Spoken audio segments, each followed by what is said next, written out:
Buenos días. Muchísimas gracias, bueno, a ustedes por estar aquí, a todos. Es un honor para mí poder compartir con ustedes una experiencia, yo creo que de vida, la planteo desde ese punto de vista. Rector, muchísimas gracias. Óscar, nuevamente después de que tuvimos oportunidad de conocernos en la última Bienal, me quedé muy sorprendido con el trabajo y cuando me comunicaron que me invitaban a TEDx Córdoba, hablé con Pablo Caraballo y le dije, yo quiero que si hay oportunidad de que estemos, y así Holcim nos abrió las puertas, yo quería venir a esta universidad. Para mí es un honor. Me gusta mucho estar en una facultad de arquitectura porque yo fui docente durante 18 años. Sé lo que es ser profesor y sé además la responsabilidad que tenemos. Yo creo que una universidad que no eduque a sus estudiantes para entender las problemáticas de su país no está en nada. Yo creo que aprender a hacer hoteles está bien, pero antes tendríamos que resolver el problema de casi 300 millones de habitantes. Voy a dividir el tema en 3 puntos, simplemente para entender que todo se une y que todo tiene una relación. Lo armé de esta manera. ¿Por qué participar tanto en los Holcim como en el TIL? Y eso estructurará, por supuesto, la relación del tema que viene por delante, que es urbanismo sustentable o sostenible, como le decimos nosotros. Siempre hay una gran diferencia, no sé qué tanta, pero se divide realmente en algunos momentos entre la sustentabilidad y la sostenibilidad. Y voy a contarles el tema sobre Medellín, que de alguna manera resumirá toda la experiencia desde la parte teórica, académica, en proyectos específicos donde la orientación estaba desde el tema social. Bien, no podríamos soltar de lado que estamos en un continente que en territorio es más grande que muchos otros, pero que en población no tanta. 600 millones de habitantes tiene Latinoamérica y lo complejo es que 167 millones de esos son pobres. Yo prefiero no hablar de pobreza, prefiero hablar de humildes, porque lo que de verdad siento es que hay una falta de oportunidad. Esas personas, entonces, ¿cómo han construido una gran parte de Latinoamérica si fueran pobres mentalmente? Casi el 57% de la vivienda en Latinoamérica está en malas condiciones, por alguna de las razones. Eso quiere decir que casi 300 millones de hogares en Latinoamérica tienen enormes dificultades de abastecimiento de agua, cobijo, etcétera, etcétera. Y estoy hablando de pasar desde Patagonia hasta Tijuana, donde todos los climas, todas las condiciones están dadas para que pudiéramos entender que la arquitectura, antes de ser inteligente, deberíamos tener arquitectos inteligentes. Antes de la arquitectura sustentable era arquitectura bioclimática y antes de esto arquitectura. Yo entiendo entonces que la arquitectura es el principio. Hay 3 grandes megacities en este continente que se reparten casi a 22 millones de habitantes y que por supuesto son el gran ejemplo de lo que no se debe hacer. Y ahí es donde está la reflexión. Yo divido el tema en 3 grandes crisis para poder hablar de urbanismo sustentable. Está la crisis económica, las grandes burbujas y la especulación del suelo. Y por qué no pensar que precisamente esa gran especulación económica tiene hoy esos 180 millones de habitantes viviendo en condiciones de pobreza absoluta. ¿Por qué no entender que el calentamiento global, que es el que más medios y más protocolos se les da, no deja de ser, por supuesto, un tema de la huella de carbono y, por supuesto, un tema del abuso de los recursos no renovables, pero realmente a esos 160 millones de habitantes les toca vivir en las condiciones más complejas? Y lo planteo porque muchas veces nos hacemos la pregunta es ¿qué hacer para concursar en el TIL o qué hacer para concursar y poder ganar en los Holcim? La verdad es que no se hace eso para ganar, se hace eso para darle la oportunidad a muchas familias que están en reales dificultades. Y creo que tal vez la gran discusión que siempre se la llevan los medios, si el problema es la burbuja económica, si el problema es el cambio climático, yo creo que el verdadero problema de Latinoamérica es el calentamiento social. Es el efecto del narcotráfico, es el efecto de la guerrilla, es el efecto de las bombas, de los homicidios, es el efecto precisamente por la cual hoy situaciones tan sencillas como las que están pasando en Brasil hacen que un mundial de fútbol haga que se levante la mitad de un país a decir que hay que realmente resolver los problemas de fondo. Latinoamérica entera debe entender que el problema de hoy es el calentamiento social. Nosotros tenemos un problema muy complejo. 3 millones de desplazados en el país hoy están buscando dónde habitar. Y creo que ahí nació el interés como estudiante y como profesor posteriormente de investigar en lo que significaba un ciudadano que no tenía casa. O bueno, no era pobre, era humilde, porque tenía todas las capacidades de todo lo que había aprendido en el campo para llegar a la ciudad, ni siquiera a la ciudad, a la periferia de la ciudad, para resolver esos temas, para generar espacio público con lo menor posible, pero inclusive construir ese espacio público para tener a su familia al lado. Esto no dejó de ser guetos, además. No por tener un muro se conforman los guetos de la urbanización de hoy. La forma de cohabitar entre ellos forman guetos que excluyen al resto de la ciudad. Este proyecto lo desarrollamos con los estudiantes a principios del 2004 y era cómo desarrollar una vivienda desarmable para los eventos catastróficos, que realmente ser desplazado de la guerra en Colombia es un problema de catastro. Y por supuesto, a partir de esto desarrollamos un prototipo que se pudiera desarmar. Posteriormente presentamos para el 2007-2008 el proyecto de Comuna 13, que se los voy a presentar más adelante. Y bien, voy a hacer referencia con esos dos proyectos durante la charla a estos temas. El cambio climático, el cambio cuántico y la transferencia del conocimiento, creo que ahí está. Si entendemos que el problema de lo que estamos investigando, produciendo, tiene que ser en el fondo transmisión de conocimiento, estaríamos pensando que atender a una pequeña población en Morón significa atender a 160 millones de habitantes en Latinoamérica. Esa experiencia del ejercicio social igual lo llevamos en condiciones entendiendo las comunidades a México. Lo hemos hecho en la provincia del Chubut y funciona. Lo hemos hecho en Centroamérica, en condiciones que uno diría son culturalmente muy distintos. Es verdad, sí. Y a mí lo que más me sorprende es que todas las personas humildes en Latinoamérica están esperando que les demos apoyo. Y todos son igualmente esperanzadores y participativos y confiados en que las esperanzas llegan. Se frustran cuando la política renuncia a aportar. Segundo, los principios de ética y de equidad social. Bien, ¿cómo no entender entonces que la arquitectura, con tantos clientes, porque existen los clientes, aunque no los queramos ver, no hay una responsabilidad detrás de lo que hacemos? Podríamos seguir haciendo hoteles, y no estoy en contra de los hoteles. Nuestro país se inunda cada vez que llueve. No tenemos estaciones, tenemos básicamente 2 momentos del año: invierno y verano. Y cuando hace verano se seca y se quema, y cuando llueve se inunda. Las poblaciones ribereñas llevan prácticamente 4 años con la última inundación y están esperando que nuevamente empiece a llover para volverse a inundar sobre lo inundado. Desarrollamos para ellos entonces viviendas que flotaban. Y obviamente desarrollar vivienda no construye hábitat. El hábitat se conforma cuando hay desplazamiento, se conforma cuando hay movilidad, se conforma cuando hay espacio público. Y entonces desarrollamos, un poco entendiendo el tema de las chilampas en México, lotes que se podrían sembrar y podrían flotar, porque los campesinos no se quieren ir para las tierras secas, ellos quieren estar en sus terrenos. Y entonces desarrollamos plazas de mercados que efectivamente podían funcionar como unas especies de lotos que estaban flotando, subiendo y bajando.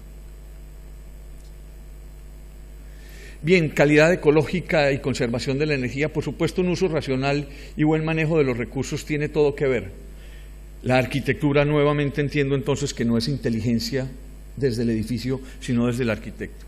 Cómo poder orientar bien los edificios, cómo entender lo que tiene el recurso tierra, cómo poder hacer que ese edificio tenga el menor impacto, digamos, dentro del contexto construido.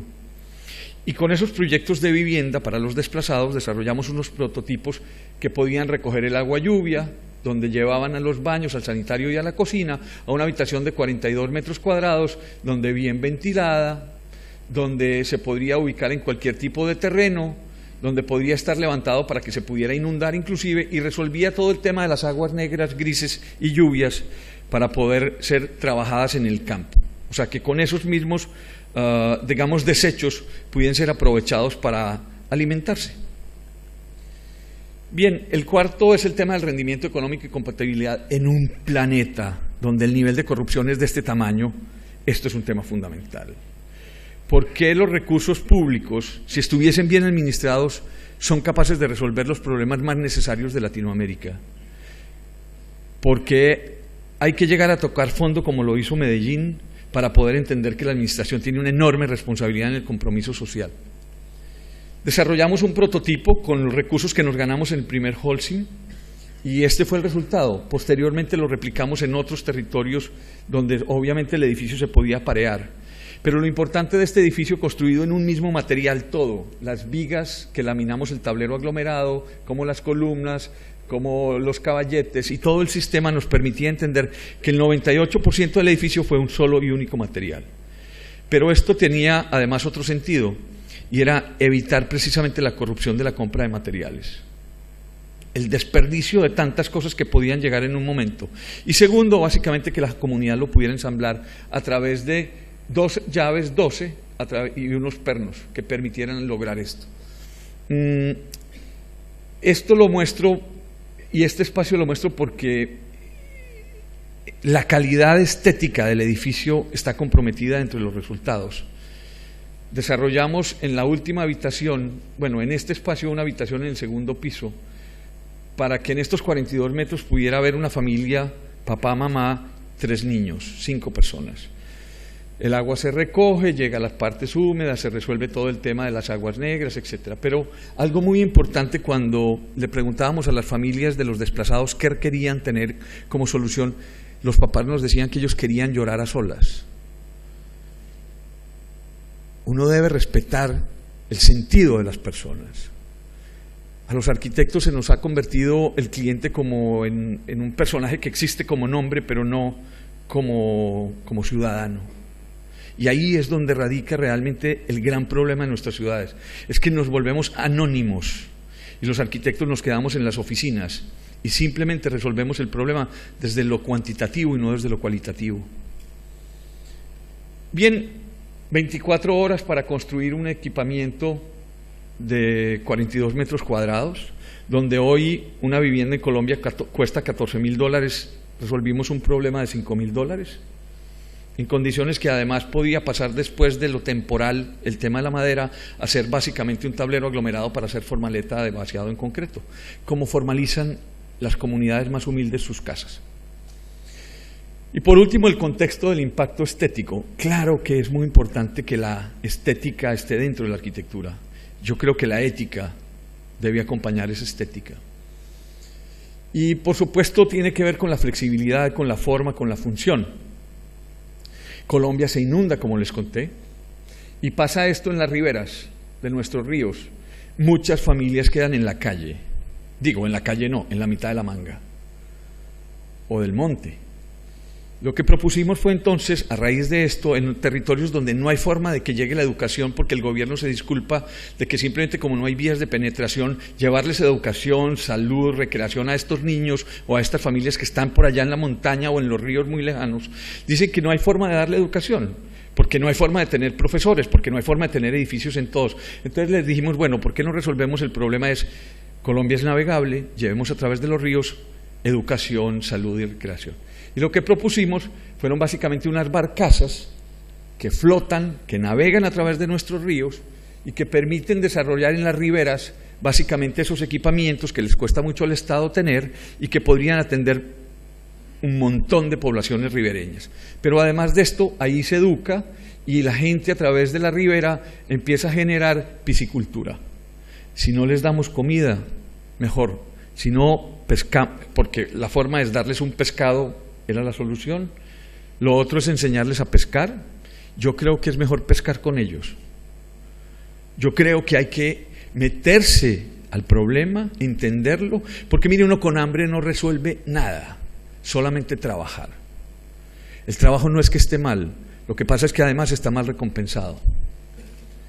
Bien, yo vengo de un país que está en la mitad del sándwich. Es contacto no solamente con Centroamérica, sino con Suramérica. Es tropical, por supuesto. Somos Pacífico y ustedes van a decir entonces que somos también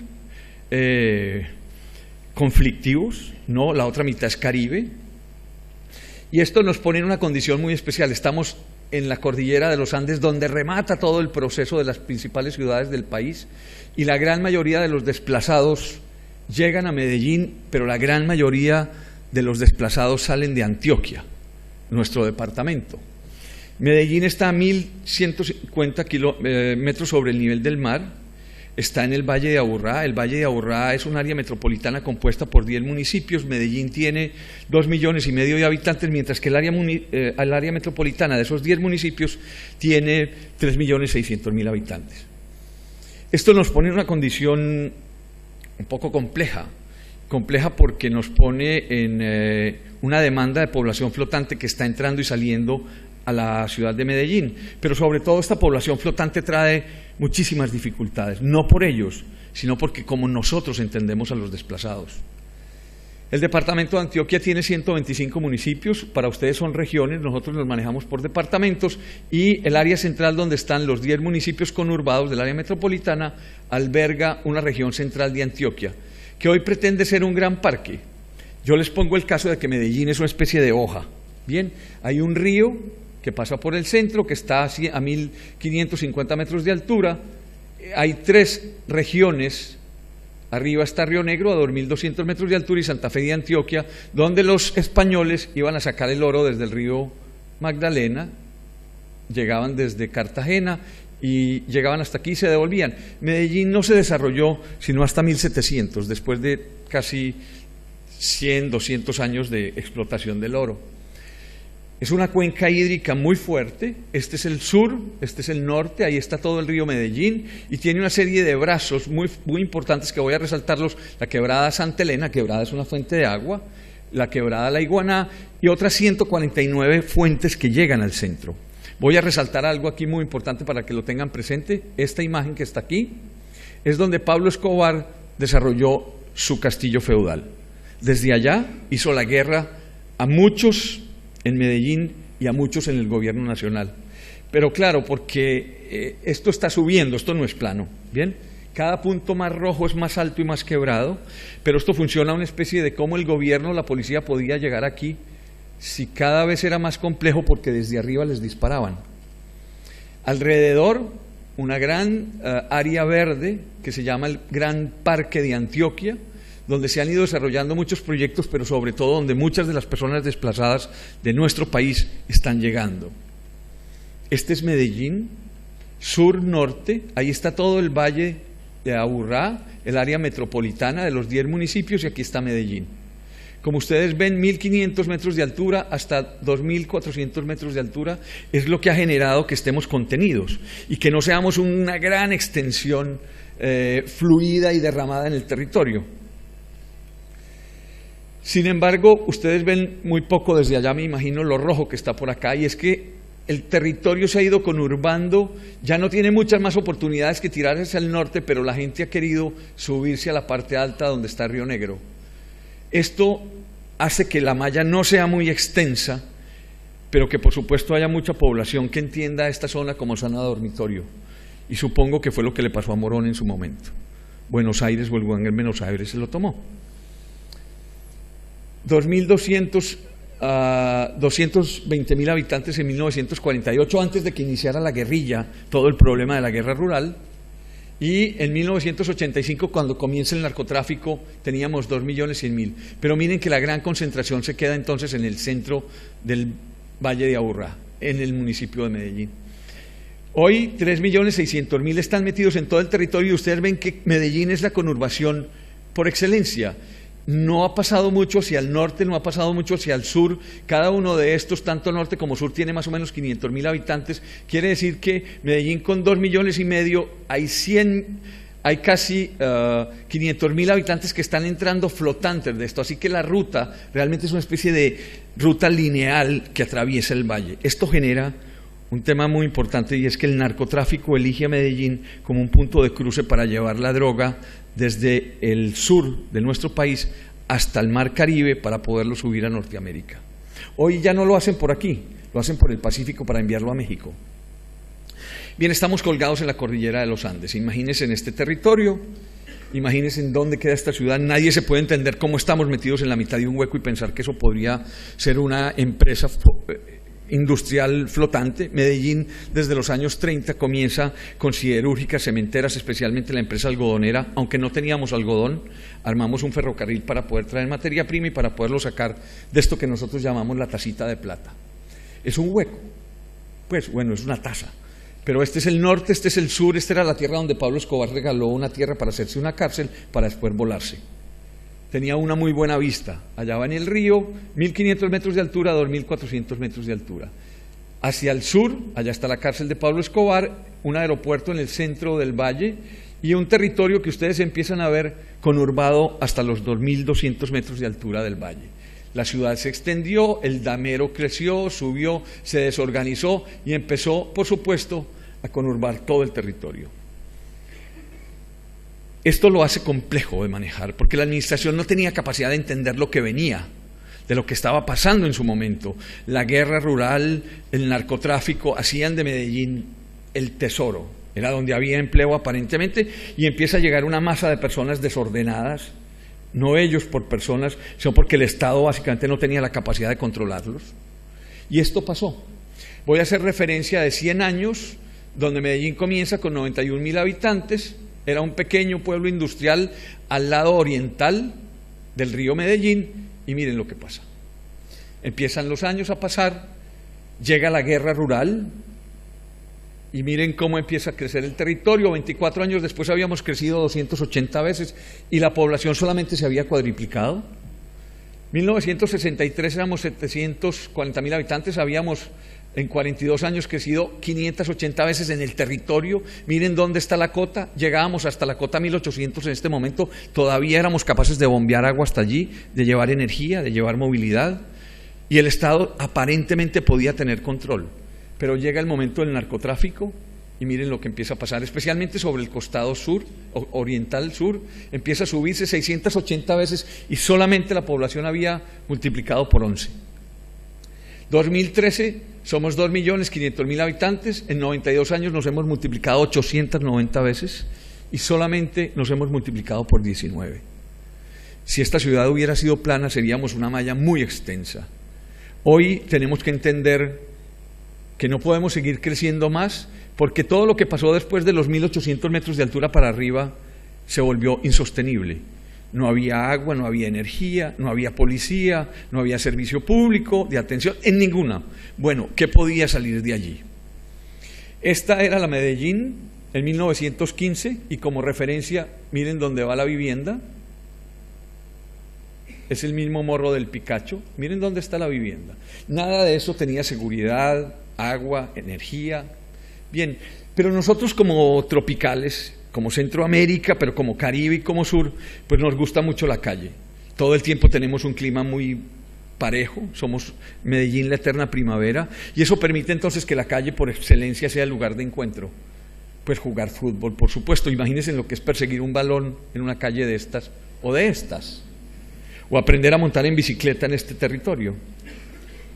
El niño llega por ahí para abajo hasta el río. Pues esto fue la ciudad informal, hoy formalizada porque el Estado se dio cuenta que tenía que poner acueducto, alcantarillado, gas, energía, etc.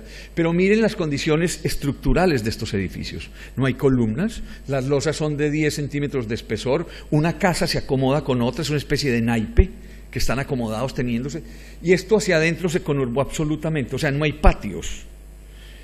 Y lo que termina siendo son inquilinatos. En una casa de estas pueden haber 5 o 6 familias. No hay andenes por donde caminar, y en 10,50 una casa más, una casa más. Así que la densidad era altísima. Y empieza a crecer y las montañas se vuelven edificios. Y empiezan a densificarse y se pierde el espacio público y se vuelven corredores de 80 centímetros. Y nos empezamos a mover hasta que llegamos al cielo. Y se acaba todo. Y ahí comienza esto. Y ahí comienza esto. Lo único poco que quedó de una fuente de agua fue una vía. De resto el damero se cruzó, pavimentó, cerró. Imagínense en las montañas que tragaban agua. Cuando esto llueve, el agua cómo corre de ahí para abajo. Y esto pasó. Y cuando uno empieza a ver que el Estado hoy no es capaz ni siquiera de controlar lo que está pasando, miren lo que hay arriba.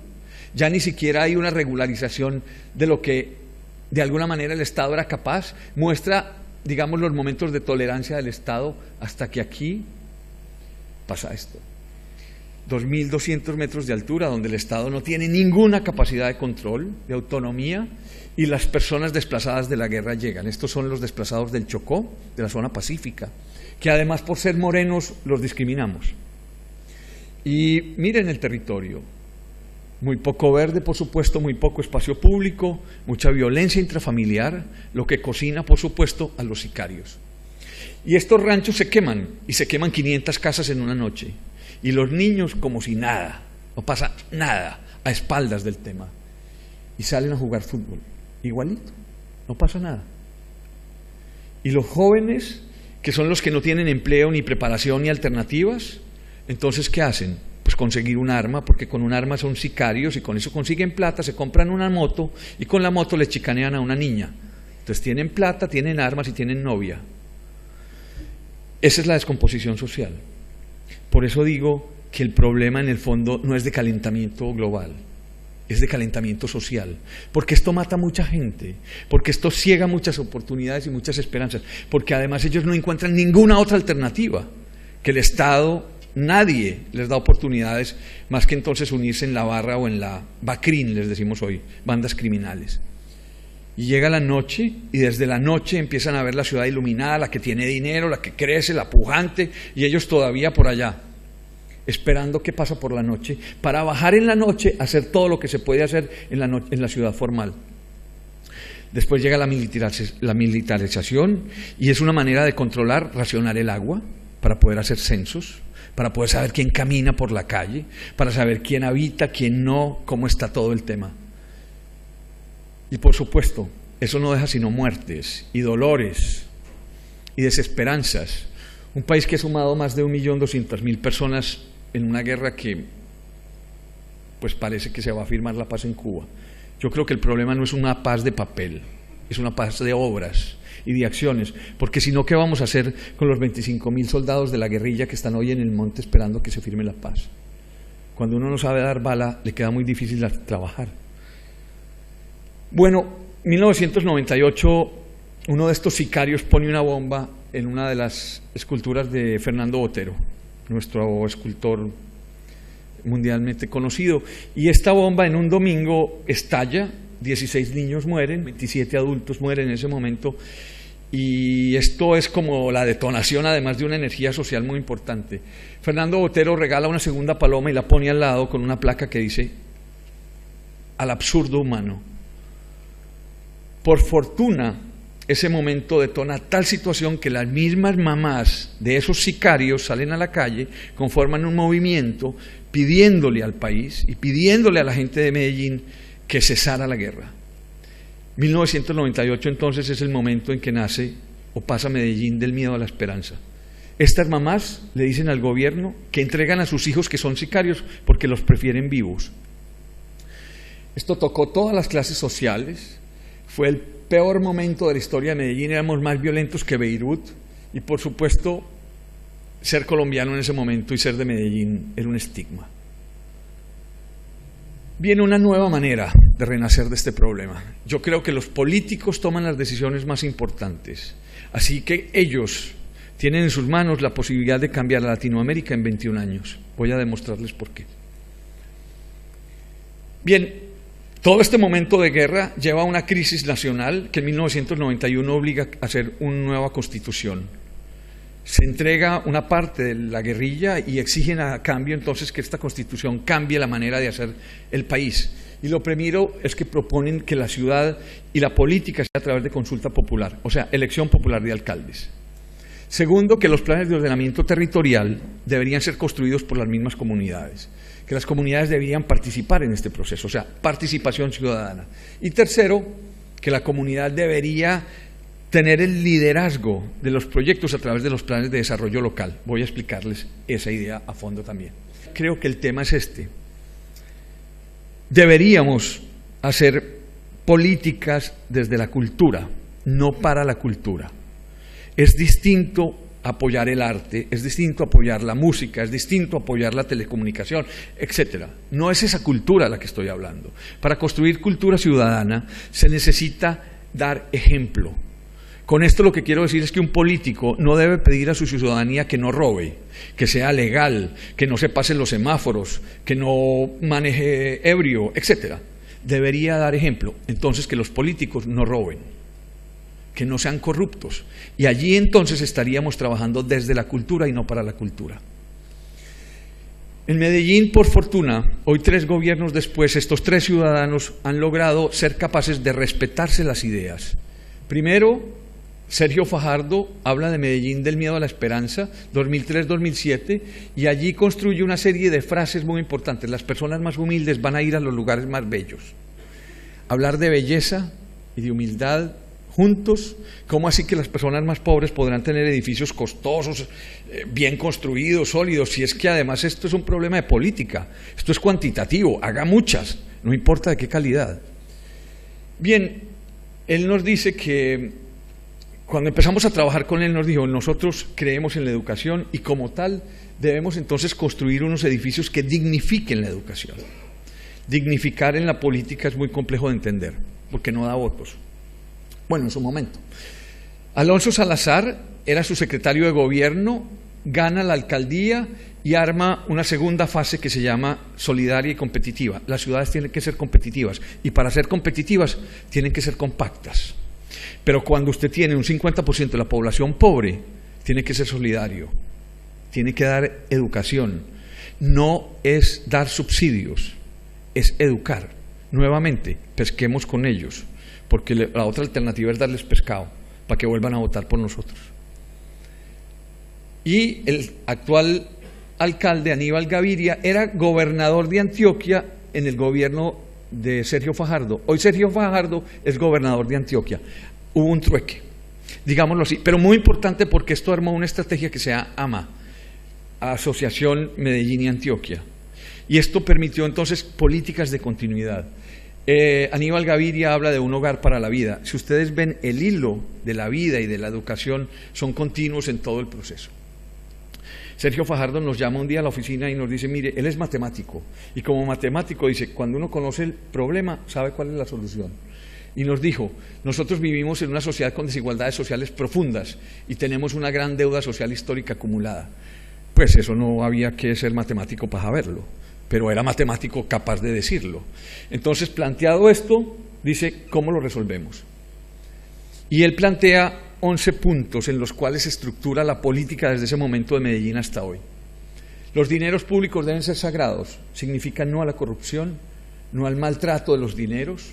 La gestión de lo público debe ser transparente, no se deben aceptar transacciones de poder político, no se debe utilizar el poder del Estado para comprar conciencias, el ejemplo de las autoridades es la primera herramienta, se debe planear para no improvisar, tan importante eso.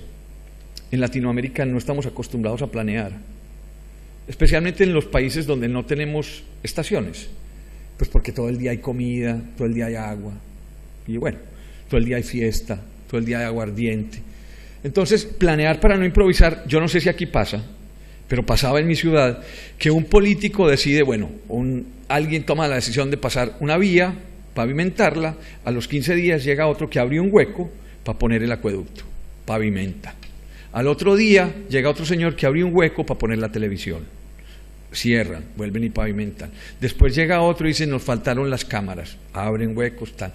Yo me he dado cuenta que el mejor negocio, al menos en mi ciudad, es abrir huecos.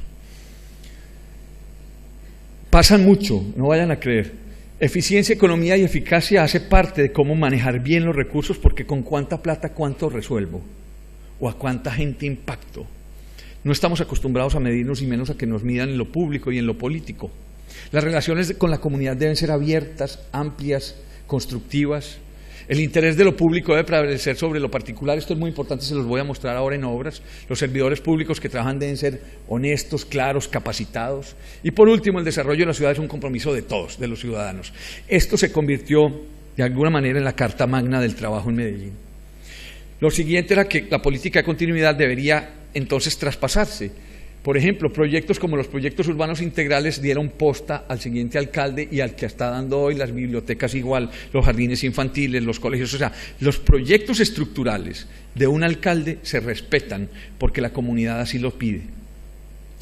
¿Cómo se decidió dónde hacer las obras en Medellín? Este es el Valle de Aburrá, el río desde el sur al norte. Lo más claro es donde el índice de desarrollo humano es el más bajo. Quiere decir que son los lugares donde la gente tiene menos plata. Ustedes me van a preguntar, ¿para qué las estadísticas? Esto es estadística. Y los arquitectos usamos muy poco las estadísticas para planificar la ciudad, los urbanistas, y los arquitectos menos para saber dónde poner las obras. Pues bueno, hay dos maneras de hacer la ciudad. Una, poner la plata donde van los turistas. Claro, pues se toman la foto y todo bonito. O lo otro es poner la plata donde se necesita. Donde de 3 millones de habitantes, casi 1,5 millones estaban viviendo en condiciones, ya lo vieron ustedes, muy complejas, por demás no éticas. Y entonces, claro, para un matemático la solución era sencilla: pongamos la plata aquí, donde el índice de desarrollo es más bajo y posteriormente donde el clarito es clarito, quiere decir en las partes más altas de las montañas. Bien, luego estos puntos pequeños son niños. Miren que los niños coinciden, donde menos plata hay más niños. No sé, eso es una condición como, no sé por qué, pero hay televisión. Lo interesante del tema es que cuando cruzamos homicidios, los homicidios no ocurren allá. Los homicidios ocurren en otras partes, porque nadie mata donde lo conocen. Pero cuando hicimos la profundidad en el estudio, nos dio que en estos lugares hay violencia intrafamiliar. O sea, se golpea a los niños, se golpea a las mujeres, se maltratan a los vecinos, pero no se matan. Porque nadie denuncia la violación a las mujeres, por pena, desafortunadamente. Entonces empezamos a cruzar los cables y todo nos decía que en una ciudad completa, igual, en las mismas condiciones, donde deberíamos poner el dinero y el recurso, era en las partes más altas. Y si ustedes ven, detona esto con una serie de proyectos, como es el tema de transporte, como es el tema de bibliotecas públicas, de colegios de calidad, jardines infantiles, todos ubicados en la periferia de la ciudad. Estos no son los lugares turísticos. Hoy lo son. Seguridad y convivencia repite exactamente la misma condición, apoya la inseguridad. Y hoy este alcalde promueve 2 proyectos muy grandes. Bueno, 4 proyectos estratégicos, pero voy a resaltar un borde de ladero urbano. Si ahorita hablábamos que lo más difícil que está pasando es en el borde de la ciudad, pues ahí es donde teníamos que empezar. Hay un proyecto que se llama Cinturón Verde, ya lo vamos a ver. Segundo, el corredor del río, porque tiene obviamente un interés muy importante para la ciudad, lo que es una ciudad que es así necesariamente está poniendo los ojos en el río, pero por ahí pasa todo, digamos todo el comercio que va desde el sur del país hacia el norte, lo quiere decir que tenemos una autopista por la mitad de la ciudad, pero como no somos una ciudad plana no podemos tener circunvalares. Y plantea actuaciones urbanas integrales, le cambia el nombre, actuaciones, antes eran proyectos urbanos integrales, y por último, corredores de transporte. El primer proyecto que voy a empezar a mostrarles ya, arquitectura. Terminó toda la fase, digamos, de la teoría, para poder decir que esta teoría funciona y que transforma una sociedad en 12 años. Bien, el tema es, a partir de la cota 1800 empezar a hacer una serie de franjas estratégicas de planificación del territorio y una segunda franja que debería obligar a reubicar y reasentar a esas familias que estuvieran viviendo o que están viviendo allí. Y ellos plantean entonces que en el corte está el río, una ciudad más densa, más compacta, para hacerla más eficiente, más competitiva, y posteriormente una serie de franjas que cambia con unos procesos de equipamientos bibliotecas como los que venimos desarrollando, posteriormente equipamientos blandos, básicamente un jardín circunvalar, y esto es lo que se propone. Unas viviendas que están en la parte más alta se ponen a vivir en altura, un sistema de movilidad que se conecta con las estaciones de Metrocable que ya vamos a ver, unos equipamientos desarrollados de bajo impacto, deportivos, ambientales, y a lo último, básicamente unos jardines ambientales. Esto con la intención de poder reubicar muchas de las familias que estaban morando en condiciones subnormales. No ha sido un tema fácil. No ha sido un tema fácil, se está haciendo un trabajo social muy intenso en este punto, pero no nos podemos olvidar que además estos son dunitas, suelos dunitas. La morfología del terreno dice que estos son suelos muy riesgosos, se deslizan y matan a la gente. Así que el tema es cómo no impactar el medio ambiente, aunque se está haciendo un proyecto por esto, pero por supuesto entendemos además que el tema de movilidad en alta montaña lo único que traerá seguramente será más asentamiento. Bien, lo otro es el río, ese proyecto de lo cual el alcalde plantea. Esto era nuestro meandro cuando Medellín apenas estaba creciendo, y con esto quiero decir que esta ciudad también creció como una ciudad dormitorio, se fue desarrollando en los bordes como una ciudad dormitorio hasta que se conurbó. Pero bueno, este color del río, que no sé si lo ven, es rojo, no es rojo. Lo que pasa es que una fábrica de chorizos y de salchichas un día soltó la llave de todo el tinte que le ponen a las carnes rojas y lo pintaron de rojo. Pero lo otro es que nuestro río es una autopista, lo cual lo vuelve infranqueable y es muy difícil de disfrutar como tal, pero además lo volvimos la cañería de la industria. Por fortuna, desde 1998 el río empezó a cambiar, se hicieron unas plantas de tratamiento y hoy toda la manifestación de alguna manera de diciembre, en Navidad, se vuelve de alumbrados. Y eso empezó a convertir una construcción de cultura ciudadana en torno al río. Y este es nuestro río hoy, pero no siempre es así. Esto es básicamente diciembre, donde se vuelve muy alegre, donde hay muchos toldos, donde hay mucha gente que está girando en torno al río. Y entonces hoy lo que estamos soñando es meter las vías por debajo, hacer unas grandes explanaciones en las partes altas de jardines, parques, poder navegar en el río, poder hacer plataformas para aumentar de 3.7 metros cuadrados por habitante de espacio público hasta 10 metros cuadrados de espacio público, regenerando en altura los sitios, pero permitiendo que a través de sistemas de cruce se junten las fronteras y ese río no sea más una brecha. Y obviamente densificar al borde del río nos permitirá tener una arquitectura sostenible o sustentable, donde las basuras se resuelvan a través de vacuums, de vacíos, donde la vivienda en altura libere unos espacios libres, dignos, no fortalecidos por gueto, donde el tráfico y la movilidad tengan unos ritmos diferentes, donde podamos tener una ciudad mixta de diferentes usos, donde en el primer piso haya comercio, los 3 siguientes pisos puedan ser oficinas locales, y de ahí para arriba la vivienda. Vivienda además combinada, porque también estamos acostumbrados a que no juntamos a los ricos con los humildes. Bien, para hacer esto se necesita plata. Vamos a hablar entonces de la segunda estrategia, que es la económica. Primero es generación de confianza para que la gente pague más impuestos. Cuando usted ve que el gobierno es honesto y transparente, la gente paga más.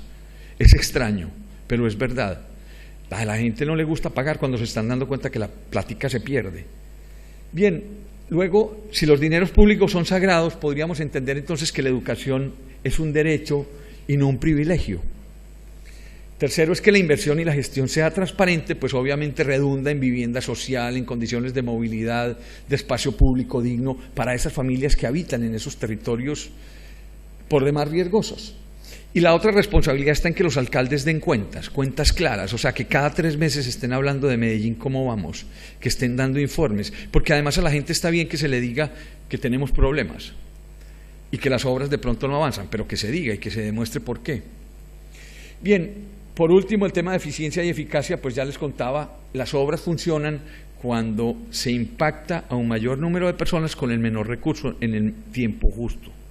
Hablo de esto porque los políticos tienen tiempos políticos y los técnicos tenemos tiempos técnicos. Un concreto no fragua antes de 28 días, pero los políticos quieren cortar la cinta. Hacer las obras que vamos a ver significa tener dinero en caja. Medellín es un municipio especialmente industrial, pero sobre todo tiene una empresa que hoy produce energía, Empresas Públicas de Medellín, que además es de la comunidad. Aunque no nos bajan la cuenta de servicios, con eso construimos obras. Bien, el 36% es de impuestos, predial, industria y comercio y otros. Esto quiere decir que cuando usted invierte en la comunidad, formaliza lo informal. Quiere decir que más gente paga impuestos. Ya van a ver por qué. Segundo, transferencias nacionales. Cuando se hacen proyectos de gran escala en nuestra ciudad, el gobierno nacional pone plata. El caso Juegos Suramericanos y el último, el que Argentina se ganó, que son los Juegos Olímpicos Juveniles, que desafortunadamente mundiales no lo perdimos, quedamos de virreinas. Pero eso es importante porque le sirve a un gobierno para bajar dinero a su ciudad. Este alcalde tenía ahí proyectado muchas obras, espero que sea capaz de sacar otras sin ese recurso de transferencia. Y por último, recursos de capital de Empresas Públicas de Medellín, que es el 28%. No somos una ciudad rica, pero sí tenemos mucho capital. 14.5 billones de pesos colombianos son invertidos cada 4 años en la ciudad. Más o menos el 18% se va en burocracia y más o menos el 82% se invierte en obras, lo cual es una tasa muy importante de inversión en esto. Bien, estrategias sociales y esto. Aquí quiero hacer especial énfasis porque es una triada. Ya voy a explicarles por qué. Miren, normalmente era una especie de círculo. El gobierno manejaba todo ahí. Toda la corrupción estaba ahí metida. Ellos se preguntaban, ellos se contestaban, ellos hacían, ellos se contrataban, ellos pagaban, ellos hacían, no importaba. Es lo mismo hacer 100 casas que 200, no importa. Claro, cuantitativamente es mejor hacer 200, pero si eso nos deja más plata no importa. Si hago 100, pues si me deja la misma plata, pues hagamos 100 que trabajo menos. Pero cuando usted mete a la comunidad y esto lo vuelve es un triángulo, y entonces tiene un gobierno coordinado interinstitucionalmente, quiere decir que el secretario de Salud sabe de vivienda, que el secretario de Hacienda conoce de salud, que el de salud sabe de servicios públicos. Quiero decir, no brilla uno, no gana el alcalde, gana la ciudad. En el otro lado están los técnicos, que se supone que están preparados y conocen el tema y que deben saber hacer las obras, y bueno, entonces invite a los técnicos más capacitados. Pero siempre eso estaba ahí, era lineal. Ahora el tema es invitar a la comunidad a que participe en las decisiones. Siempre todo el mundo dice que eso es difícil arrancar y educar. Pero cuando usted ya después de 12 años ha invertido y ha enseñado, es la comunidad la que es capaz de gestionar sus propios proyectos. Por eso digo, 12 años es muy poco. Y 21 menos para transformar una ciudad, pero se puede. Bien, ¿cómo resolver el problema con la comunidad? Hay que pensar en lo físico, en lo social y en lo institucional. Ya les conté, coordinación, la participación social, y en lo físico, los urbanistas y los arquitectos, y cuando digo urbanistas también entonces están los abogados, los sociales, los comunicadores. Urbanistas somos todos. Hay unos puntos en los que hay que conversar y ponernos de acuerdo: espacio público y movilidad, vivienda, equipamientos públicos, medio ambiente, seguridad y convivencia. Vamos a ver esos proyectos, que lo que construyen es mejorar la calidad de vida, dignificarla y, por supuesto, brindar oportunidades. Bien, planeamos, para no improvisar, una fase de diagnóstico, una fase de formulación de proyectos, una gestión social que lleva desde el diseño, la ejecución y la animación en 10 procesos muy claramente definidos, en una metodología que le permite a usted en 1 año y medio tener proyectos listos. Claro, y me van a decir, ¿por qué en 1 año y medio? Porque un gobierno de 4 años, el primer año no tiene plata porque el último gobierno se la gastó toda. El segundo apenas le están entrando los primeros impuestos y es el momento en que tiene plata para empezar a hacer diseños. En el tercero licita, en el cuarto corta la cinta. El gobierno realmente se pasa 2 años no haciendo nada. Bueno, pensando, que ya es mucho. Porque lo más difícil para la comunidad es que la gente no esté moviendo pala en su calle. Por eso hay que invitarlos a trabajar con uno, para que ellos se den cuenta que pensar vale, que pensar es muy importante porque también es trabajo.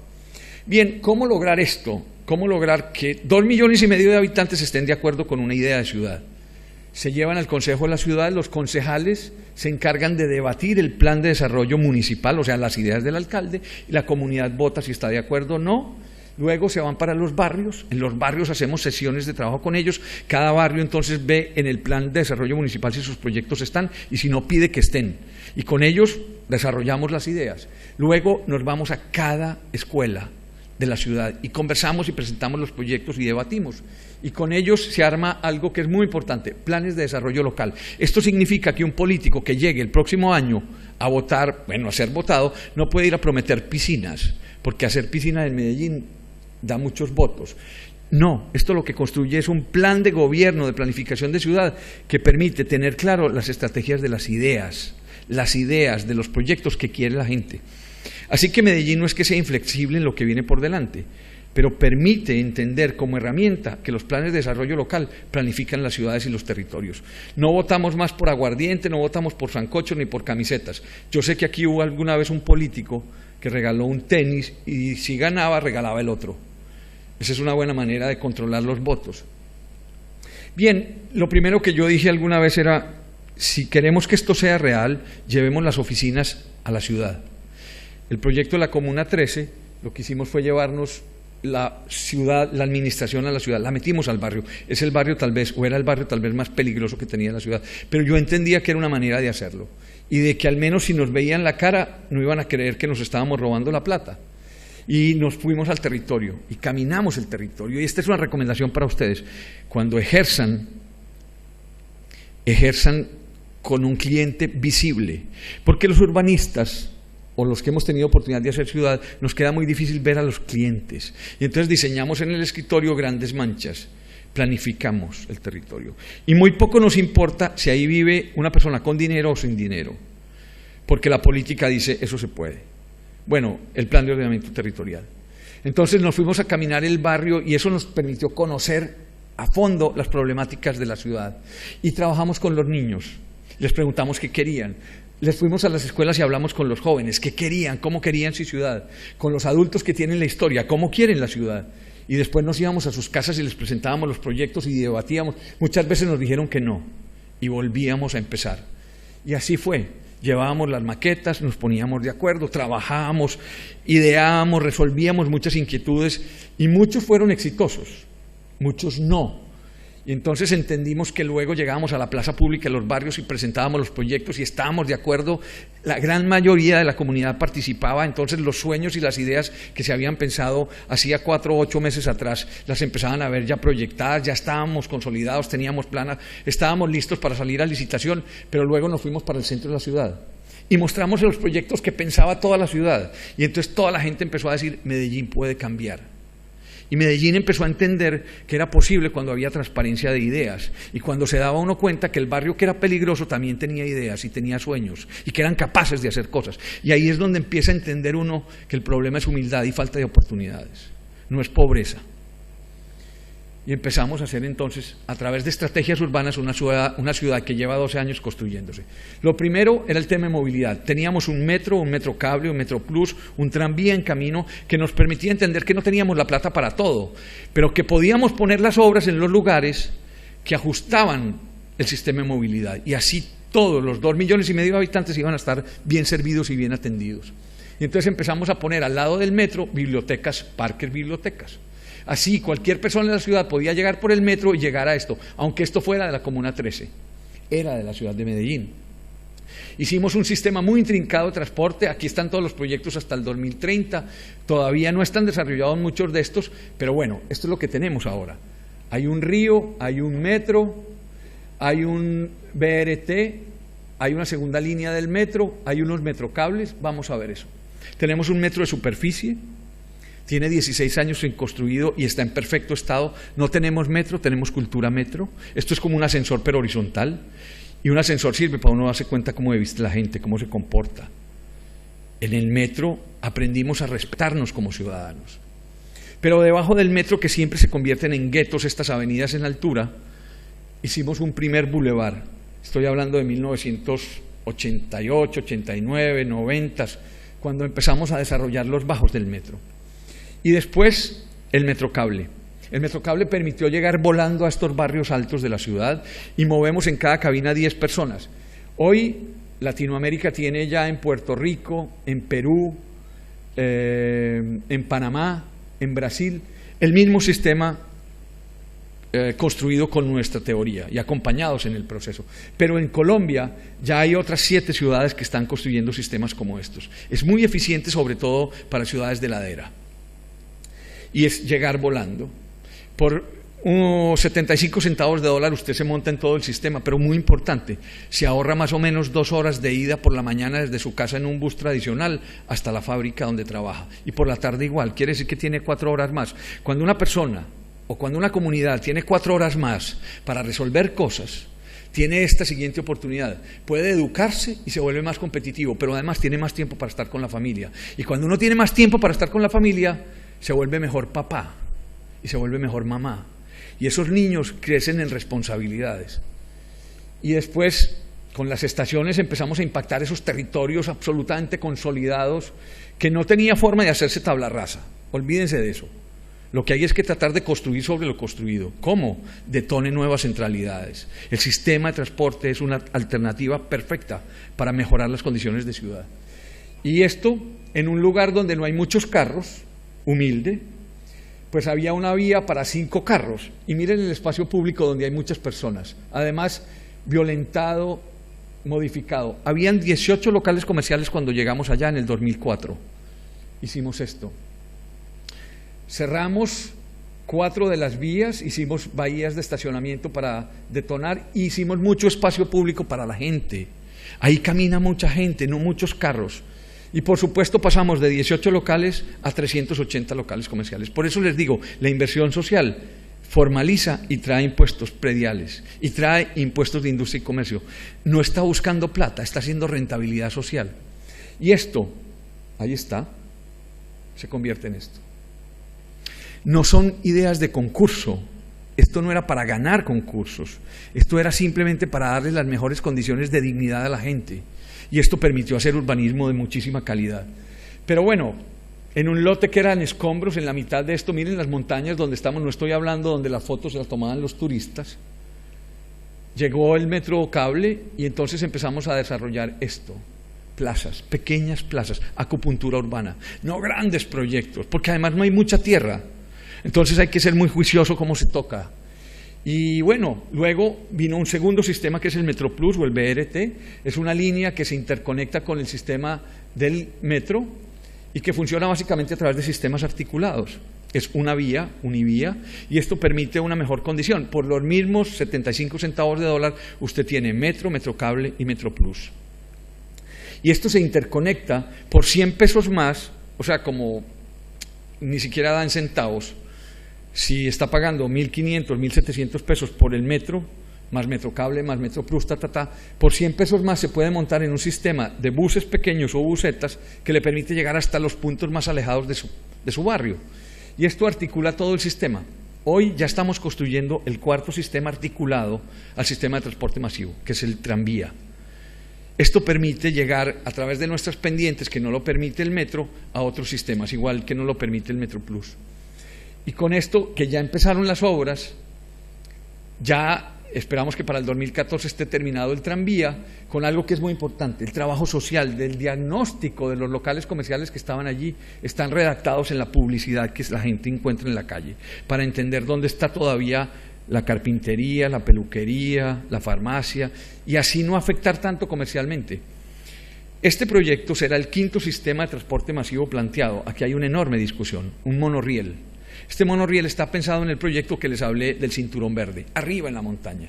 La gran discusión es que si es un suelo de dunitas, frágil, poner un sistema de esto se vuelve muy costoso, pero además no tiene mucho sentido ir de A a B, donde mucha gente no se mueve. En Medellín la gente se mueve de la periferia al centro, porque allí es donde está el trabajo.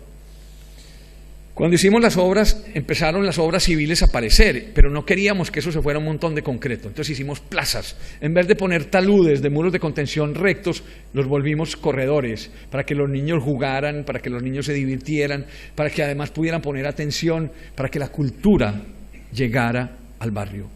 Y empezamos a jugar con esto. En las esquinas donde se fumaba marihuana y donde se drogaban estos personajes y donde estaba la presencia de los sicarios, lo que hicimos fue utilizar la infraestructura del nuevo metrocable que llegaba para que los niños pudieran jugar escalonamiento. Fue muy simpático cuando empezamos a abrir estos lugares porque los niños no sabían para qué servían, entonces ellos se montaban y se quedaban pegados. Y entonces hubo que hacerles terapia pues para que se movieran un poquito, pero la cosa funcionó y entonces hicimos areneros por una cosa muy importante. Usted pone luz y pone niños y los marihuaneros se van. Y eso ocurre porque detrás de un niño hay una mamá. Eso significa familia. La arquitectura tiene una enorme importancia en construir familia, porque construye sociedad. 80 kilómetros de ciclorruta decidimos para el proyecto de Juegos Suramericanos, que estuvieran en torno, y se armó una estrategia de comenzar con 150 bicicletas en un circuito muy pequeño. Tenemos hoy bicicletas públicas que igual no cuestan nada. Usted lleva la cédula de ciudadanía, la pasa, la escanea y le entregan una bicicleta. Y la tiene que dejar en 1 hora en la próxima estación y puede tomar otra. Es gratuito el sistema, usted simplemente se inscribe por internet. Esto funcionó de una manera tan interesante que ocurrió que la gente que le gustaba montar en bicicleta pero que no tenía pistas, empezó a hacer esto. Vías inclusivas a través de Facebook y de Twitter empezaron a unirse y llegaban mensajes, nos vemos en tal parte, y empezaba a pasar estas cosas, y era porque la gente se unía para pintar ciclorrutas. Y esto se volvió una red impresionante. O sea, la gente ponía la plata, ponía el sello, un sábado se iban a trabajar, un domingo terminaban las vías pintadas, y empezó a pasar esto. Tanto fue el tema que la alcaldía dijo, un momentico, esto nos va a volver un problema social, porque van a empezar a haber accidentes, porque eso no está reglamentado, Sacaron el manual del ciclista urbano, y eso permitió hoy tener una serie de redes que están cada vez mejorando esos 80 kilómetros que planificamos. Pongo esta imagen porque también las personas de a pie, los ciudadanos de a pie, necesitan lugares para pasar las vías. Entonces desarrollamos una serie de puntos de encuentro en los sistemas de transporte masivo que eran puentes peatonales. La cultura en Latinoamérica de pasar una vía por debajo, así lo maten a uno, es más fácil. Pero es un tema de seguridad pública. Entonces empezamos a desarrollar unos puentes que invitaran a que uno pudiera pasar en bicicleta, a que pudiera ser rampa de bicicleta, no aquellas cosas escalonadas, complicadas, donde los discapacitados quedan aislados. Entonces empezamos a hacer esto, ejes para flotar sobre la ciudad. Y dentro del sistema de movilidad voy a mostrarles un proyecto que más ampliamente lo desarrollaré, y es en estos lugares altísimos de la Comuna 13, donde hay muchos problemas, desarrollamos escaleras eléctricas. Porque 12.000 familias tenían derecho a subir más fácil a su casa. Y para cerrar el tema, en los broches del agua o en las cañadas, en movilidad, lo que hicimos fue empezar a hacer pequeños broches, puentes pequeños, muchos puentes. Y miren, esto es muy importante por algo. Creemos que es una solución de movilidad, porque así lo diríamos los urbanistas, estamos moviendo la gente, estamos cruzando, conectando la ciudad. No, es para que la policía pueda llegar. Eso quiere decir que es seguridad y convivencia. La policía podía llegar a un lugar, a un territorio de Pablo Escobar, que antes desde arriba les disparaban. Pero ahora resolvimos el problema porque podemos mover la policía por arriba. Bien, o sea, siempre tiene que haber una estrategia detrás de otra. En Medellín entendimos que no solamente la movilidad del espacio público, la vivienda, los equipamientos, etcétera, eran importantes, sino la seguridad y la convivencia. Nos inventamos por nuestro problema un sexto elemento dentro de la construcción de urbanidad. Estos puentes conectaban los barrios donde se daban bala, porque es que aquí le entregaban a uno un fusil para poder defender la frontera, y lo hicimos para tejer a los niños, para que los niños empezaran a construir. Por eso estoy hablando que nosotros, con los chicos que empezamos a trabajar hoy, tienen 12 años, llevamos 12 años construyendo el nuevo ciudadano de Medellín. Y también hicimos el puente del amor, porque uno puede tener la novia al otro lado, pues es una cosa como de igualdad y de derechos. Entonces empezamos a juntar los barrios, a tejer los barrios, ya no en forma transversal, sino horizontal. Perdón. Bien, otra estrategia urbana, equipamientos públicos de calidad, porque a la gente le faltaba puntos donde encontrarse, el Estado no había sido capaz de lograrlo, y empezamos a hacer entonces equipamientos de la centralidad en 1998, empezamos a hacer areneros y fuentes de agua, y esto empezó los niños a brotar de todas partes. Y como Medellín no tiene mar, pues no tenía ni siquiera un río donde bañarse, en esa temperatura de Medellín de 32 grados a mediodía, pues esto era perfecto. Además, la gente que no tenía el dinero para poderse ir a una piscina pública, esto era público. Aquí podían llegar. Y empezamos en otros proyectos a aparecer cine al aire libre. O sea, la ciudad del miedo, que había pasado 30 años en la violencia de Pablo Escobar, que se había refugiado del espacio público porque prefería ir al centro comercial o al club, los que tenían, pues entonces empezaron, después de 25 años de violencia, a encontrar que la ciudad le brindaba estos lugares para que pasaran estas cosas. Y nos dimos cuenta que la gente quería estar en la calle, y se respetaba. Y esto todo confirmó que se construían valores cuando la gente comporta o se comporta en el espacio público. Todo lo que está debajo del sol educa. Todo lo que está debajo del sol educa. El espacio público es pedagógico, los edificios públicos son pedagógicos. Desarrollamos entonces en ese eje de transversalidad de los Juegos Suramericanos equipamientos de Juanes de la Paz. El cantante nos regaló una plata para hacer un punto para niños discapacitados, sobre todo de las minas antipersonales. Y desarrollamos equipamientos para que ellos pudieran tener en uno de los bajos de la ciudad unos sitios con computadores para discapacitados, y aprovechamos para hacer tenis para las personas más humildes. Muchas veces los que planificamos y tenemos oportunidad de hacer proyectos creemos que hay deportes élite, que la gente humilde no juega tenis. Bueno, y esto se volvió un lugar, además de mucho encuentro, en un lugar que estaba perdido al lado de una autopista. Y empezamos a hacer canchas sintéticas. Esta fue la primera exploración y eso se convirtió en un tema muy importante porque la gente aprendió a pedir turno, no a depender del tipo de la pistola. Y para Juegos Suramericanos había esto, se hizo un concurso público para las piscinas y para estos estadios, estos coliseos que están aquí, igual que para todo el tema del espacio público que está acá. Esto fue lo que resultó del concurso, un proyecto que repite las montañas de la ciudad y un gran parque de agua que se construye en concreto porque los edificios públicos deben ser sostenibles o sustentables. Mientras yo menos tenga que pintar una escuela o una piscina pública, pues más plática me queda en el mantenimiento. Así que los arquitectos tenemos un enorme compromiso con la decisión del material en la obra, porque si rebajamos los costos, esa plata se puede ir para otro tema de inversión social, de educación, por ejemplo. Bien, vamos a ver estos. ¿Se acuerdan de esos equipamientos que estaban sueltos? Ellos diseñaron entonces un sistema que acobijaba todos los componentes. Tomaron una piel transparente, flexible, lúcida, que permitía que el edificio se ventilara y se iluminara, que fuera una piel que a la gente le permitiera ver los escenarios al interior. Todo el tema de Juegos Suramericanos entonces permitió que la gente se acercara.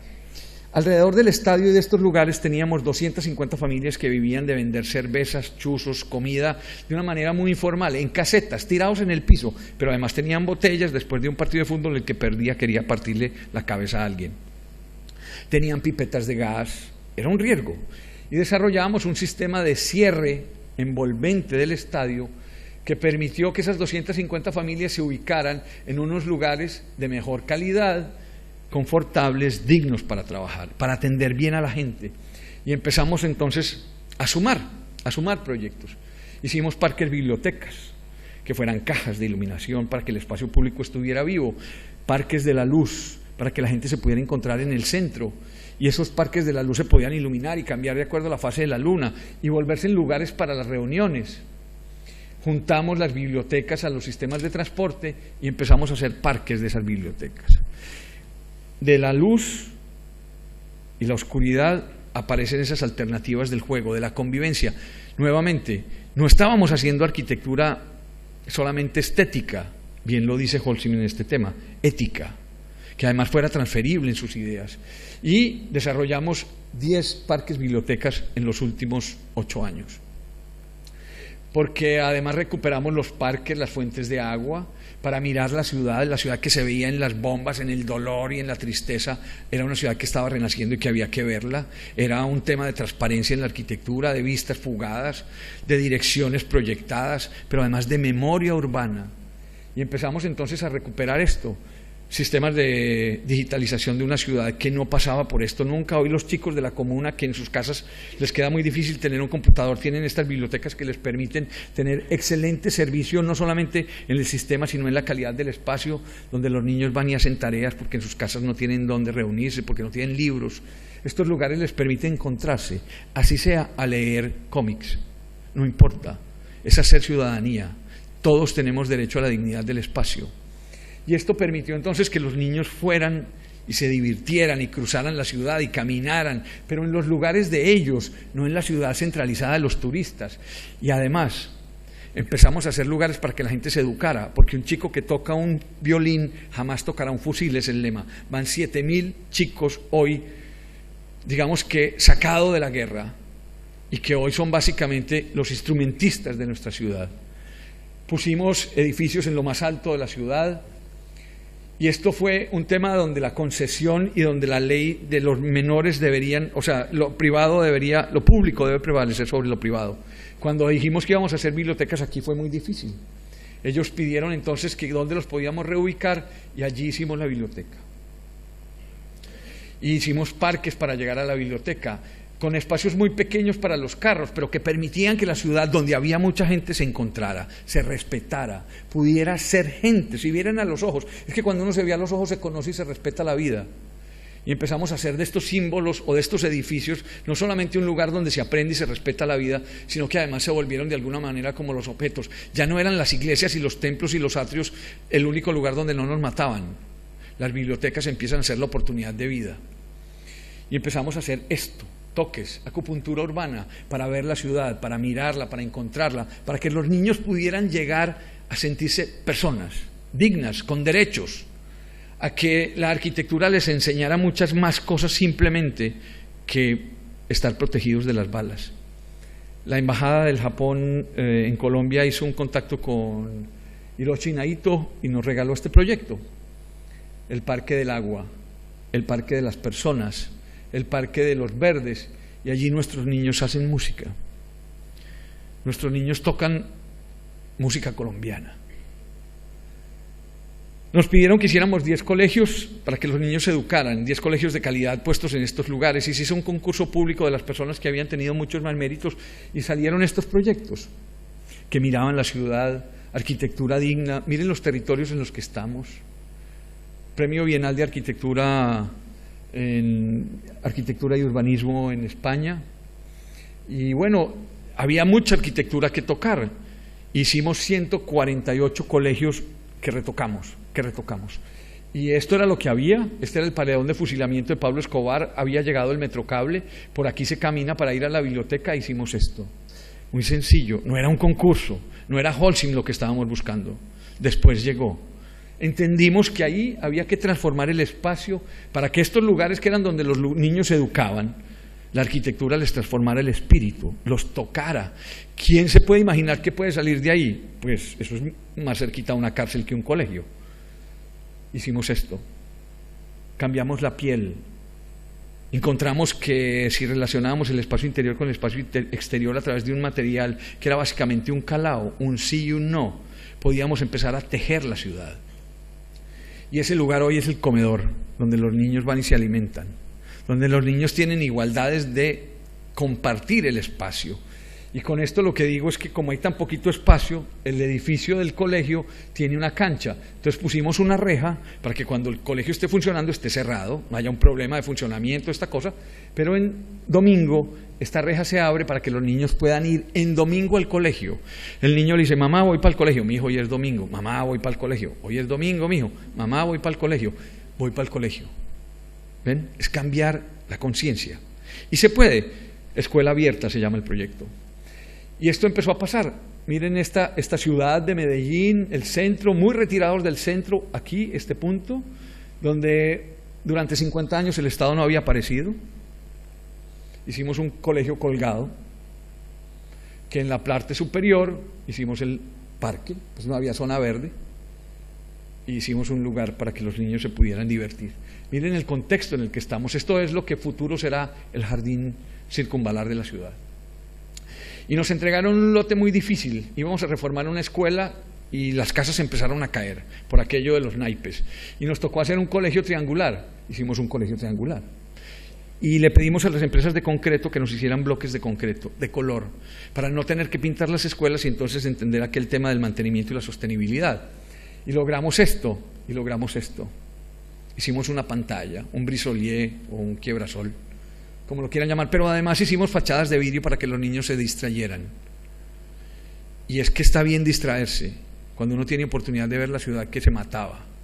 Está bien distraerse cuando lo que está construyendo es una idea de ciudad, una idea de ciudadano. Porque uno no va a la escuela solamente a aprender lo que le dictan, va a aprender a pensar. La primera dama nos pidió que hiciéramos jardines infantiles, un tema que no se había tocado en la ciudad y que estaba desprotegido de 0 a 5 años, y nos pidió 19, lo cual fue un reto. Nos sentamos a pensar cómo podía hacer este ejercicio y decidimos hacer una especie de juego, un jueguito que permitiera acomodarse a muchas topografías, pero que además fuera muy lúdico. ¿Y por qué para los niños? Tenemos casi 600.000 niños pequeños de 0 a 5 años. Mire, cuando un niño pequeño es humilde y no hay comida en su casa, ese cerebro no se desarrolla y el que tiene dinero empieza a crecer. Este chico no lo quieren porque su papá y su mamá no es que no lo quieran, es que no lo pueden ver y abrazar porque están pasando 4 horas del día montados en un bus. Entonces este chico querido y bien alimentado empieza a crecer y este chico tan. Cuando llega a 5 años este cerebro no se desarrolló y este sí. ¿Quién podrá competir? ¿Quién podrá tener igualdad en ese proceso hacia adelante? Entonces decidimos hacer estos lugares donde fueran queridos, bien alimentados, bien protegidos. Y soñamos entonces en la periferia de la ciudad esto. Jardín infantil con 1000 estudiantes en colegio primaria y bachillerato. Pero hicimos el rojo, hicimos el fucsia, hicimos el azul. Son manitos donde alimentan 300 niños, administración de 0 a 5, de 0 a 1, con todo el tema de lactancia, de 1 a 3 y de 3 a 5. Están cuidados, muy bien cuidados. Y sobre todo mucho espacio público en estos territorios que no lo había. Cuidamos a la primera infancia porque desde ahí creemos que le vamos a dar la oportunidad a los niños durante 21 años para que algún día tengamos un chico que no quiera ser sicario. Y la seguridad y la convivencia, por supuesto. La policía era la policía, ellos hacían barricadas, sacaban los fusiles y disparaban. Muy poco le importaban los ciudadanos. Bueno, sí. Y digo esto porque la policía siempre uno la ha visto como distante y entonces hay que temerle a la policía. Le dijimos al general, mire, cambiemos la idea. Y nos dio la oportunidad de hacer un primer edificio, hicimos la estación de Belén, que es esta caja. Él pedía que fuera un búnker reforzado para que nunca tuviera atentados. Le dijimos, mire, usted tiene atentados porque nunca es de la gente. Dijo, ¿cómo así? Mire, hagamos un edificio transparente que permita que la gente entre al interior y camine por dentro de la estación. Y dijo, en un país donde ponen bombas eso no se puede. Dijo, pues ensaye. Bueno, esto lleva consecutivamente 4 años siendo considerada la estación de mejor evaluación para los policías y para el edificio porque es público, por la gente. Y lo único que hicimos fue una lámpara. De día y de noche este edificio se permeaba. Bueno, nos llamó el general y nos dijo, excelente, ¿por qué no hacemos otro proyecto en las comunas, en la periferia, donde no podemos reaccionar rápidamente? Necesitamos que 10 policías puedan salir muy rápidamente a atender esto. Y bueno, hicimos unos faros, esa fue la propuesta. Y decidimos entonces, general, mire, hagamos estos faros, pero esos lugares donde están, que sean parques. ¿Y para qué parques, hombre, si eso se nos vuelve un problema? General, pues, ¿cuál es el problema con que esto lo hagamos parques? Pues porque nos ponen bombas. Y dije, pues entonces, ¿a quién estamos cuidando? La policía se está cuidando de quién o a quién va a cuidar. Y bueno, en los lugares que eran los tanques de agua de la ciudad, donde se rebombeaba, aquí se rebombe. Imaginen que de aquí sirve lo que hay para arriba para resolver. Entonces, empezamos a hacer esta pequeña acupuntura. Y pasó esto. Y pasó esto, y esto, y pasó esto. Apareció la policía, aparecieron los parques, y sobre todo le dijimos al secretario de Cultura que donde el secretario de Gobierno tenía estos edificios, se llevara los saltimbanquis, los payasos, los mimos, y empezar a hacer teatro colgado de los edificios. Y esto empezó a ser entonces policía que construye ciudadanía. Y empezaron a aparecer esos rayos en el cielo. Y entonces la arquitectura se volvió bella y digna para la gente. Y nuevamente una estrategia que solamente era de seguridad permitió correlacionar cultura. En salud, muchas cosas, pero no traigo sino este ejemplo. Es un lugar para atender a 100.000 niños, lo cual era un programa enorme, complicadísimo, pero propusimos hacer coloroterapia. Coloroterapia, cuando nos enteramos que los médicos sanan a través de los colores, propusimos una caja de colores. Una caja de colores. Y esto es lo que pasó dentro de la caja de colores. Donde están los neonatos, hay rojo para que vibren, hay naranjas, y así. Empezó simplemente a construirse una ciudad. Otra estrategia de planificación, el espacio público. Una ciudad que adeudaba el espacio público, empezamos a hacer esto. Una gran vía central de la ciudad que conectaba el río con el basurero de la ciudad, empezamos a recuperarlo. el jardín del Parque Norte, el jardín Explora, y empezó a pasar esto. Proyectos que empezaron a tocar el espacio público. Recuperamos unas viejas plantas de bodega en el Explora, y esto dio otro cambio. Aquí estaba el jardín botánico y esto era un lugar de tráfico. Combinamos el peatón, la ciclorruta, los carros, todo al mismo nivel para que ocurriera esto. Una ciudad que no tenía mucho espacio y que no estábamos acostumbrados a salir a vernos a los ojos, nos dimos cuenta que muy rápidamente la ciudad estaba necesitando lugares de encuentro. Aquí podemos hacer conciertos de 100.000 personas, simplemente se cierra el tráfico y ocurre esto. Ferias del libro y empiezan a pasar estas cosas. Los niños en la calle juegan con el agua en un clima que es benigno para el tema, y esto, los niños se educan en ese territorio. Ahí adentro hay un acuario para educarse, acuario de agua dulce. Y bueno, todo es una caja mágica que pasa por la idea de los niños. El jardín botánico, que estaba quebrado literalmente, arma un concurso público y un grupo de arquitectos muy jóvenes se lo gana. Se rompen las barreras del jardín que estaba cerrado, hay un ojo al estilo indígena y permite que los ojos, las personas nos veamos a los ojos, y que haya un gran espejo de agua que permita traer el cuerpo celeste, el sol, las estrellas allí. Y después adentro empieza a aparecer esta arquitectura de árboles, que además se convirtió con el tiempo en lugar para irse a casar. Hoy la gente se quiere casar allí. Entonces, un edificio público que estaba quebrado encontró la manera de resolverlo económicamente. Así que no es ajeno una cosa con otra. Las calles con carros, los comerciantes decían que esto era lo que vendía, zapatos, la gente por la calle. Lo que hicimos fue peatonalizarlo. Me van a decir que esto no tiene ningún sentido, pero es que nosotros somos una ciudad muy chiquita y que veníamos de la guerra y empezamos a encontrar que esto pacificaba a las personas. Bien, proyectos urbanos integrales es el último esquema de la estrategia urbana, y estos son grandes planeamientos de territorio. Esto es premio Holcim Oro para Latinoamérica, y lo muestro básicamente porque un lugar de enorme violencia dio enormes oportunidades. Fueron bombardeados por el gobierno desde los helicópteros artillados a la Comuna 13, y esto es el arte de aquellos muchachos que grafitean y que dicen que ensucian las paredes y no sé qué. Nosotros entendimos que hacer catarsis es muy importante. Entonces se educaron a los niños o a los muchachos y a los jóvenes que rayan la pared, se les dieron cursos para que hicieran esto, sus historias.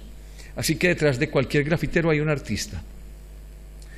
Y pasó esto. Hicimos un proyecto donde desde el urbanismo entendimos que había que estudiar los llenos y los vacíos, las tipologías.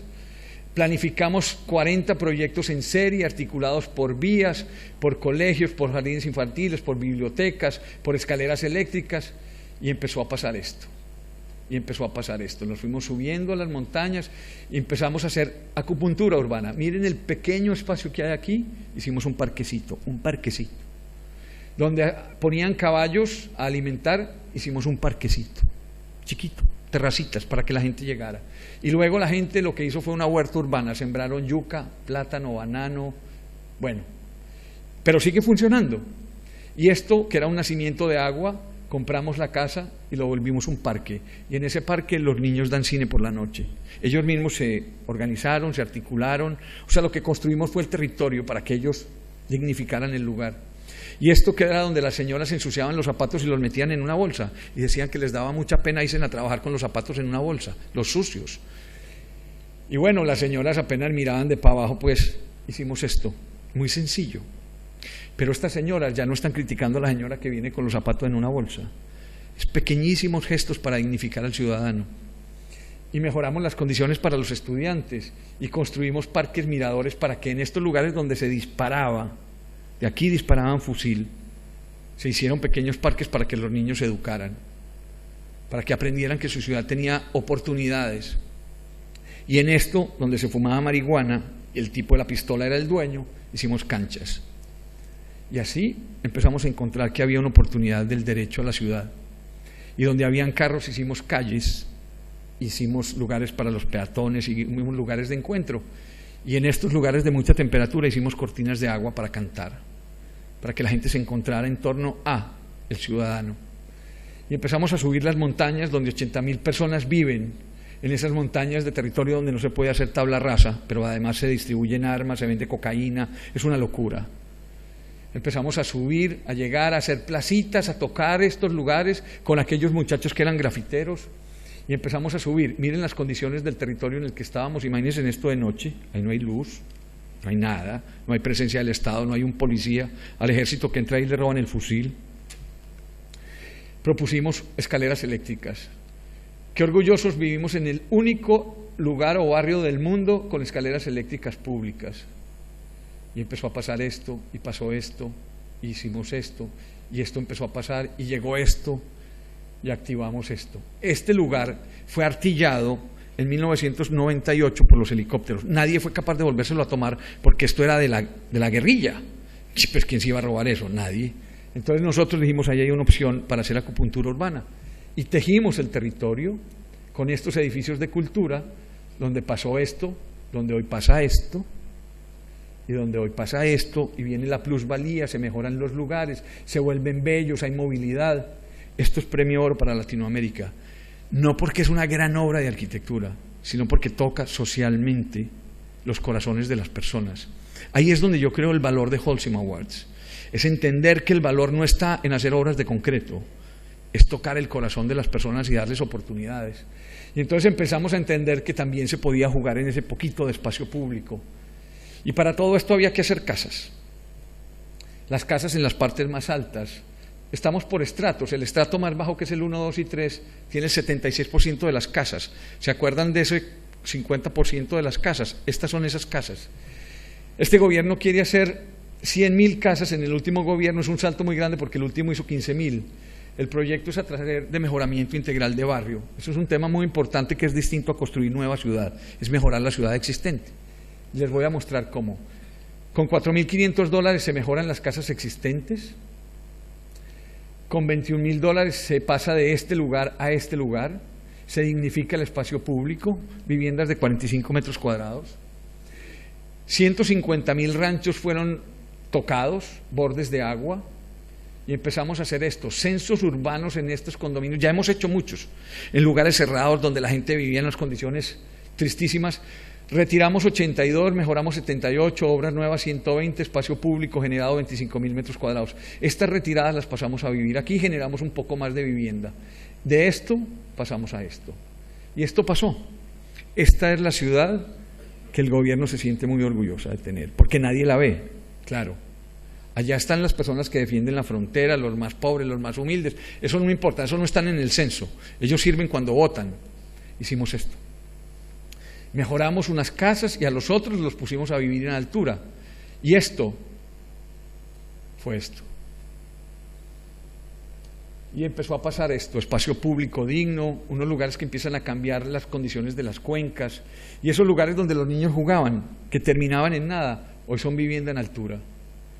Hemos ido conectando a través de la historia del tiempo de estos 12 años esos proyectos. Y se vuelven esto, proyectos de oportunidad. Bien, para concluir. La arquitectura tiene muchas alternativas, la ciudad tiene muchas alternativas. Yo creo que esto resume un poco como la filosofía. Yo creo que deberíamos generar una movilidad no motorizada, articulada a través de transporte público. Ese transporte público debería articulado a espacios de calidad. Lo que pasa es que muchas veces creemos que no se puede. Y es simplemente entender que no construimos casas, sino que construimos comunidad. Es entender que no hacemos viviendas para los peatones, sino para los ciudadanos. Es entender que no movemos carros, sino que movemos personas. Es entender que el espacio público son lugares de encuentro. Es entender que no tenemos solamente un transporte, sino que es una movilidad integrada. En Medellín, 175.000 casas nuevas se han hecho en este proceso. A través del sistema de transporte hemos reducido el 50% de la accidentalidad. 3 millones de personas están siendo beneficiadas hoy con estos proyectos en 12 años. Más o menos estamos esperando llegar en los próximos 3 años a 10.6 metros cuadrados de espacio público por persona. Y hemos invertido 38.000 billones de pesos que han sido transparentemente manejados. Pasamos en tener en 1991 381 homicidios por cada 100.000 habitantes. El pico era de locos. A llegar en el 2007 a tener 27 homicidios por cada 100.000 habitantes. Hoy, o en el 2011 estábamos en 60, hoy estamos en 84 homicidios por cada 100.000 habitantes. Yo no estoy diciendo que la inversión en el espacio público, en movilidad, etcétera, reduzca necesariamente los índices. Lo que estoy diciendo es que si una política es hecha desde la cultura, afecta directamente al ciudadano, y ese ciudadano es capaz de mejorarse si le dan oportunidades. El indicador de desarrollo humano, en los puntos más bajos, estando en 75 en unos puntos, hemos subido prácticamente 6 o 7 puntos. Eso quiere decir que sí se mejoran las condiciones de vida cuando invertimos en ellos. La ciudad se ha convertido en una ciudad mucho más competitiva, pasó de ser del punto 38 en Latinoamérica en el 2003, en el 2010 a ser el punto 15, hoy estamos en el punto 12. Es una gran ventana de negocios, pero además entendimos que la educación no era un derecho, es un derecho y no un privilegio. Y entendimos que trabajar en comunidad y preguntarle a la gente se puede. Hay muchas metodologías de consultar a la gente. Los proyectos de ciudad los hacemos en el espacio público y le consultamos a la gente donde quiere. Y ellos empiezan a marcar sus lugares. Esos hippies que rayan las paredes y que siempre los tenemos al margen, los educamos para que se convirtieran en los grafiteros artistas de la ciudad. Se generó empleo porque uno con hambre no trabaja, se apoyaron las pymes, se educaron en las casas a los chicos para que tuvieran oportunidades. Los mismos trabajadores, los dueños de los la gente del barrio fueron los que construyeron su ciudad, así que tuvieron trabajo y hoy son los que cuidan la ciudad y los edificios para que se mantengan bien, porque lo que a uno le regalan no lo cuida. Las cosas hay que ganárselas con trabajo, con compromiso. Ellos se vuelven veedores urbanos de su ciudad. Hoy decimos en Medellín que en otras partes tienen metrocables para ir a esquiar, nosotros los tenemos para llegar a casa. Y decimos que hay derecho a que se dignifique el sistema de transporte para ser una persona vista, querida, y que además no tenga por qué esconderme si soy una persona humilde. Pero además traemos el Estado detrás, para que acompañe, para que cuide estos lugares que en 50 años no aparecía. Pero además traemos plusvalía, dignificamos los negocios. Miren, todo esto es nuevo. A raíz de una inversión social aparecen muchas cosas, mejoran la ciudad. Espacio público que se mejora para el peatón, que libera espacio y la normativa cumple entonces con el vehículo y la ambulancia y el carro de bomberos. Creemos que se puede ir al colegio de muchas maneras, distintas maneras. Hemos descubierto maneras diferentes de movernos en el territorio.